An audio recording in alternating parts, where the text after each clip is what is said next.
கண்டிப்பா நீ கோச்சிங் போறப்போ சில பசங்க உன்னோட நல்லா பண்ணுவாங்க. உண்மையா? எவ்வளவு பேர் எக்ஸ்பீரியன்ஸ் பண்ணீங்க? சார் ஆமா சார், நான் இங்க கோச்சிங் போறேன் சார், நான் அங்க போறேன் சார், நான் வேதாந்து போறேன் சார், என் கோச்சிங்ல நிறைய பசங்க எல்லாம் நல்லா பண்றாங்க சார், அதை பார்த்தா பயமா இருக்கு, எங்க அப்பா அம்மாலாம் டவுட்ல கேக்குறாங்க, டேய் என்னடா ஆரம்பத்திலே இப்படி பண்றானுங்க, அப்போ உன்னால முடியாதுடா விட்டுறியா அப்படின்லாம் டவுட் பண்றாங்க சார். பசங்களா ஆரம்பத்தில் அப்படிதான் இருக்கும். ஏன்னா சில பசங்க 2-3 வருஷமா படிப்பாங்க.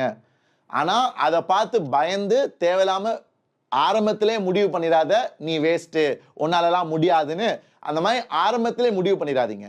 ஏன்னா இது வந்து ஒரு பெரிய ஓட்டம். இது வந்து மாரத்தான் ரேஸ். 11th 12th 2 வருஷம். ஸோ 11th ஒரு மாசம் 2 மாசத்துலேயே நீ முடிவு பண்ணக்கூடாது. இதே அட்வைஸ் தான் நான் பேரண்ட்ஸ்க்கு சொல்ல விரும்புறேன்.